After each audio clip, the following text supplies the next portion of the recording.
Most people are aware that the Graaff-Reinet Dam was built 100 years ago, mainly to serve a large irrigation scheme that was planned towards the south of Graaff-Reinet all the way to Kendrew, about 50-60 kilometers away. Everybody knows about the dam today. We still see it, we still use it, it's well known and loved. What is lesser known at this point are the details of the system that was used to get the water from the dam, transfer it all the way in measured quantities, and pass it on to the farmers downstream as far away as Kendrew. So this talk will briefly deal with that. How did they get the water from Graaff-Reinet Dam all the way down and along the way to all the new irrigation farmers that were anticipated at the time? So a part of this talk will be geographical. We'll have to look at the area, and we all know the area, so it will be fairly quick. And we'll also try to add some details about the people and the methods and the anticipated newcomers who would have come to do the irrigation. So let's start with the layout where we are. If you look at the first picture that I'm going to show, it just shows you the general area, which we all know. From Aberdeen to the west, and you can see the road to Port Elizabeth leaving the slide at the bottom right. The main arena for all the irrigation going on, of course, centers around the Sundays River. That's the strong blue line in the center of the picture. Vereenigings Dam at the top and the town just below that. Now, if we zoom in a little bit closer, we can see the northern part of that image.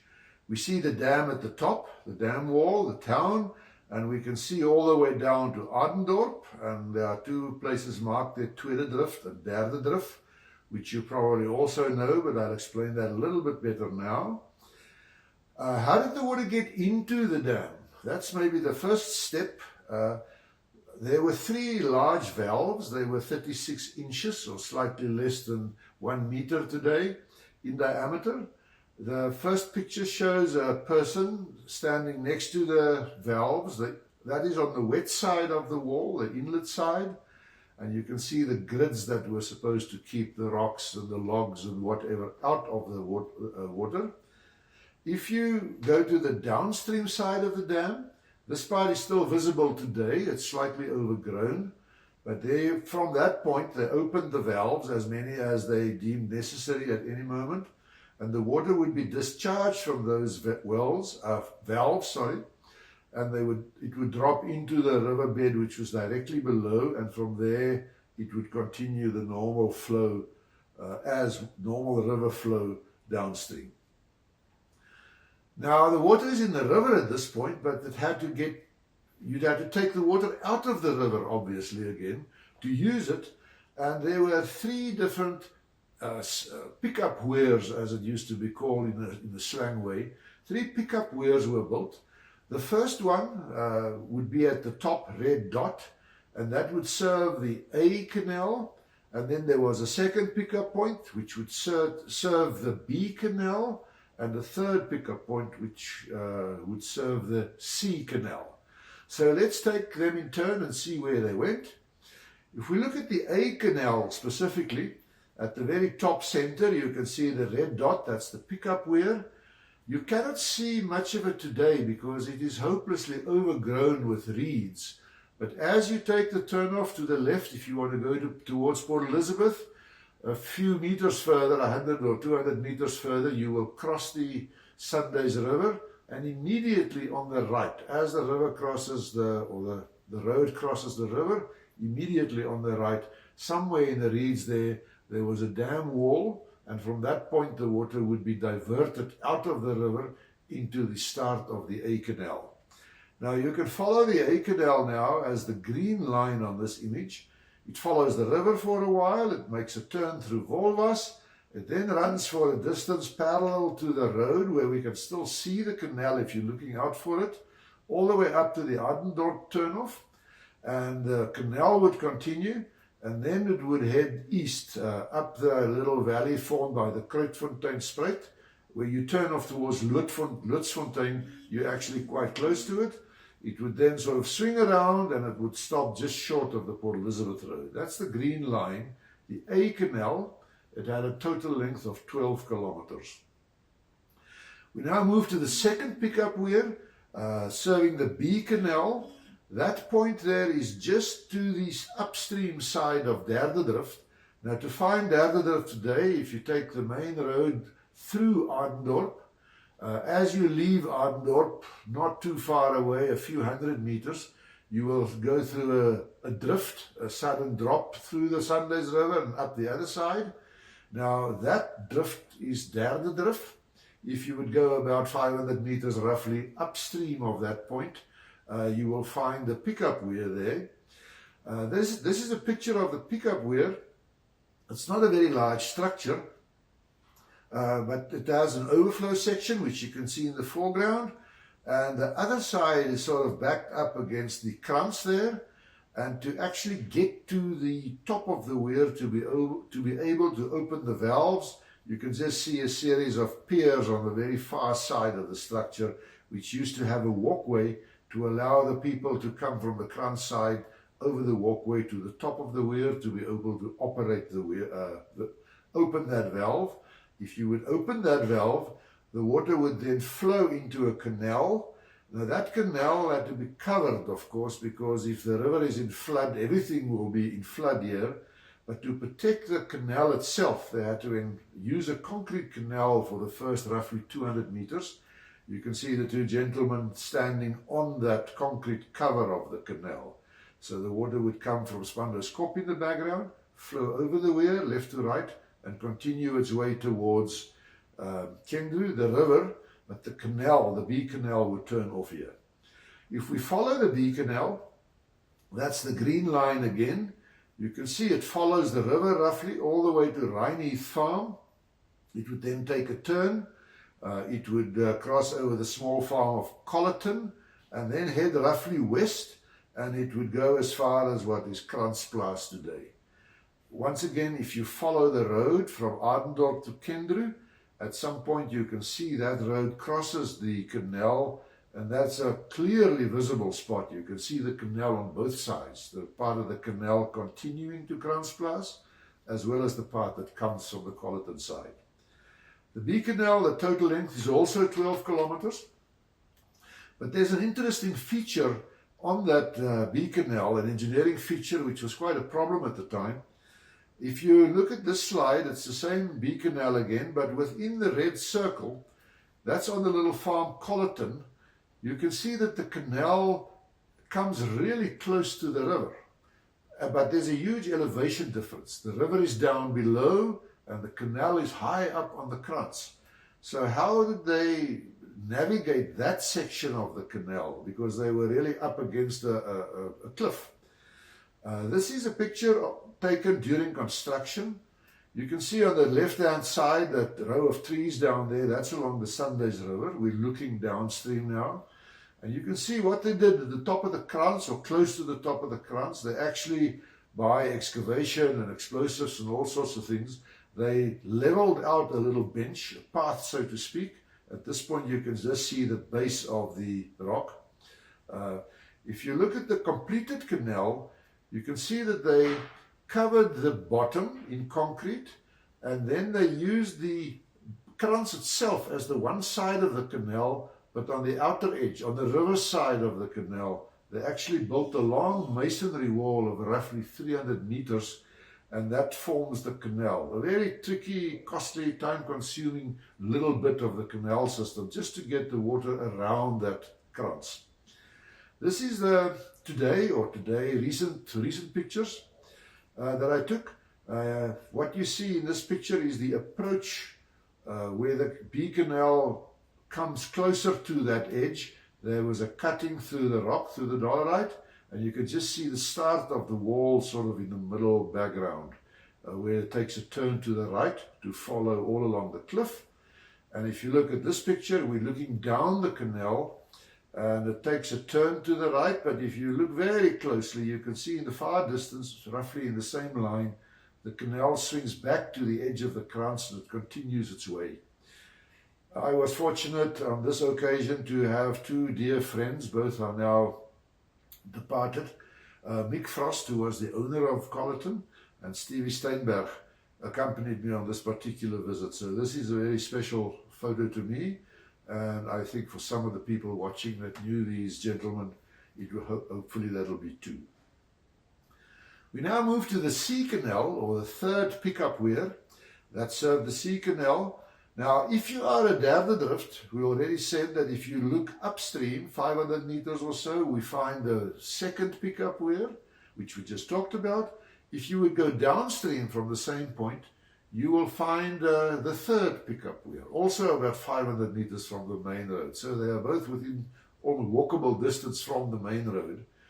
The B Canal, to get to the B Canal pickup weir, you can actually go there by car. It's a very rough road, but that's on the municipal pound. The C Canal is on private ground, so you must get permission for that. The wall that they built, the pickup weir here is more substantial. It's a much larger structure than the pickup weirs at both A and B. But fortunately, there was a dam before. And this picture taken during construction, you can actually see that in the foreground to the right, you see the original old stone-packed, stone masonry, cement wall. You can't see the detail of it. But you can see what the people did in 1924 when they built this weir. They actually put a much beefier layer of concrete on the downstream side as well as on the top. They lifted it slightly and continued the whole structure from there. Today, that same weir looks like this. You can see a substantially longer weir because it also had to carry much more water. The sea canal took the bulk of the water because it had to serve all the people from that point onwards towards Kendru. Once the water was diverted on the left bank of the river, there was a wall, which you see here, with 4 valves on the top.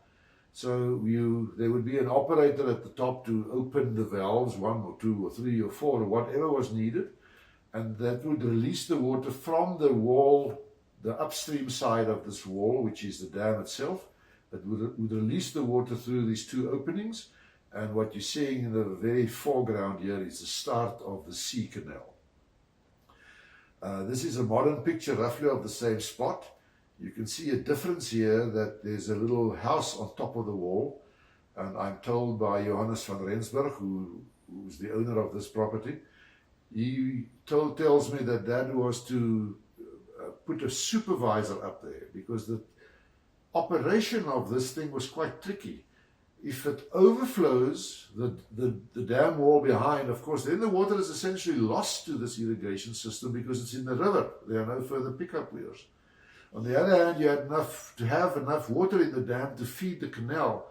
So we had to be very wake up to operate those valves to make sure that you don't spill, but also that you have enough water in the dam to serve the canal.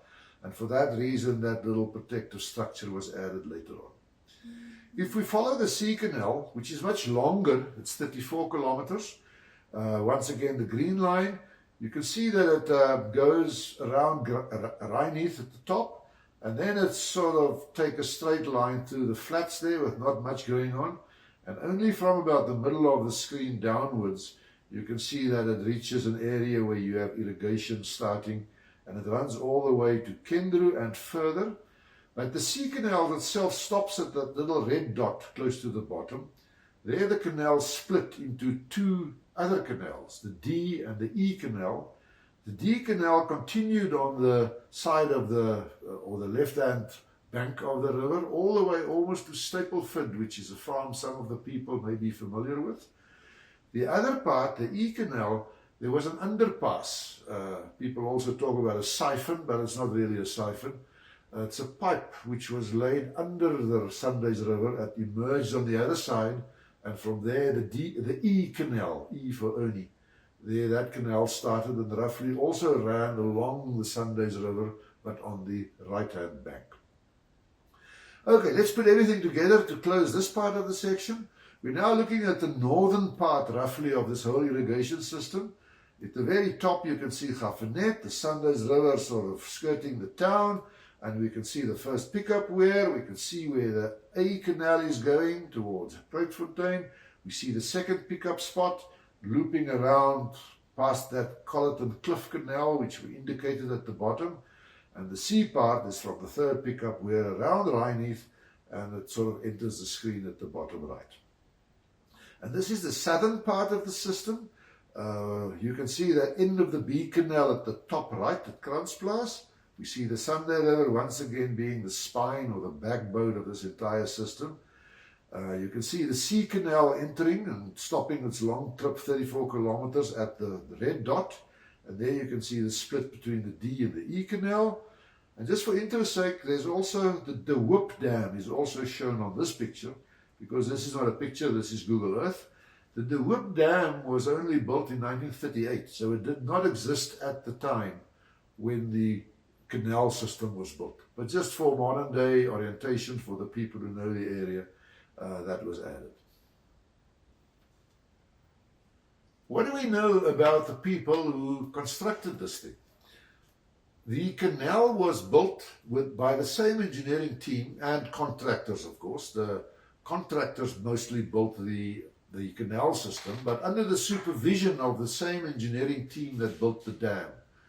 Now, the guy building the dam was a guy with the name of K.R. Shand, Keith Ray Shand. He was the chief resident engineer, and he was assisted by 4 young engineers. And one of these engineers was specifically tasked to take care of the canal system. The picture you see here is Mr. H.R. Roberts. We don't know much about him. We'll say something more now. But he was in charge of that. Interestingly enough, the dam started already, heavy construction started in 1921, whereas the tenders for the canal system only went out in 1924. I'm speculating that the reason for that is that the canal system was actually not designed at all when the main construction team arrived. The canal system, it needs a lot of surveying and very careful surveying to get the levels and all these things right, and where the canal should go, and get the permission of the farmers and all that sort of stuff. So I think this Roberts engineer, this young guy, from day one he was part of the team. But I think the first 2-3 years he actually just spent in surveying and designing and negotiation and setting up the tender documents. The actual work was only done in 1924, and it was completed by middle of 1925. We didn't know much about this person because we later found out that he actually left, he immigrated to New Zealand shortly after this job. And the Roberts family in South Africa, and they're still very prominent, well-known engineers amongst others in South Africa, they lost contact with this person, but they knew about the uncle or whatever he was that left for New Zealand.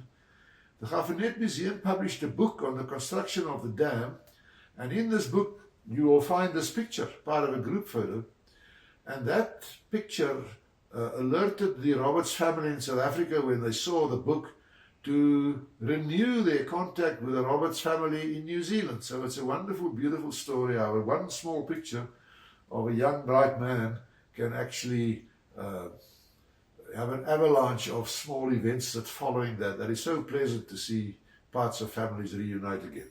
But that's completely off the topic, and I'm sure you'll forgive me. The next few slides are simply a list of the sorts of structures and things that the canal system consists of.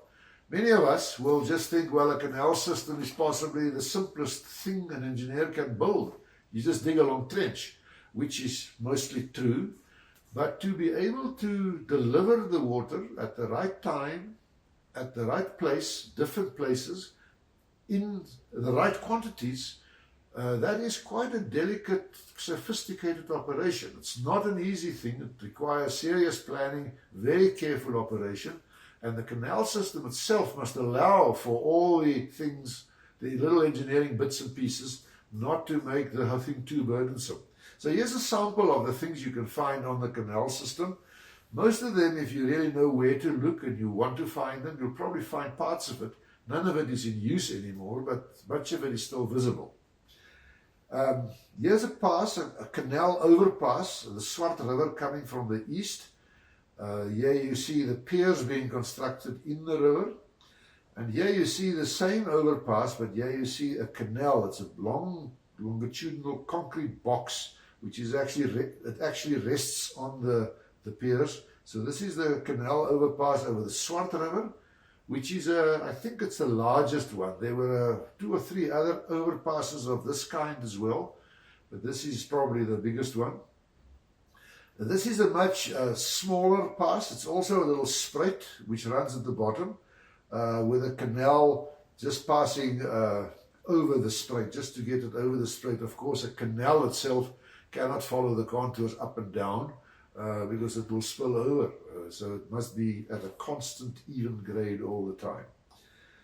Of course, lots of communication over a distance of 50, 60 kilometers between here and Kendru. For hundreds of years, people have to cross the line of the canal, and they have to be accommodated. Amongst others, there were road bridges, quite a few of them small ones. There were railway crossings. There was one major railway crossing. This one is very close to the farm Rheinheath. There had to be splits in the canals. Remember, the canal itself also had many splits within the canal, but those were the points where the water was taken away from the irrigation board, where they actually sold the water. It's like your municipal water meter. From that point onwards, the farmers had to have their own leifvoere and all sorts of little structures to get the water specifically onto the land where they wanted it.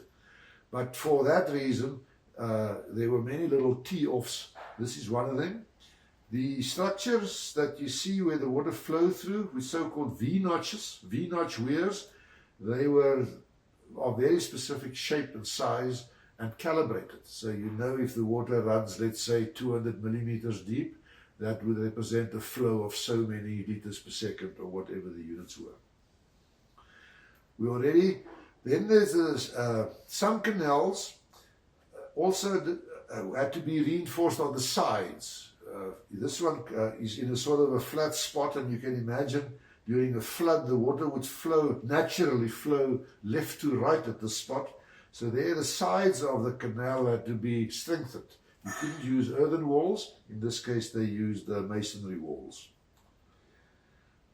At those points where the canal split or where the water is taken off from the canals into the irrigation farming system, there had to be regulating valves or flow control valves. This is an example of a big turnout point where there are 4 of these gates. These were bottom passing gates. In other words, if the gate is slammed shut at the bottom, no water passes. You can see the second gate from the right is slightly lifted. There's a little gap at the side. And you can see the one on the right is fully lifted, so it's fully open, so the water could flow unhindered through there. That was just a way of giving more and less water, but there were numerous of these structures along the way. The flow measurement, I said earlier, the flow measurement where it's little quantities was measured with these V-notch weirs or trapezoidal weirs. On the main canal, they also needed to know exactly how much water is required. There they had to use a major structure called the measuring flume. In this case, they used partial flumes. There were 2 or 3 of these major flow measuring structures.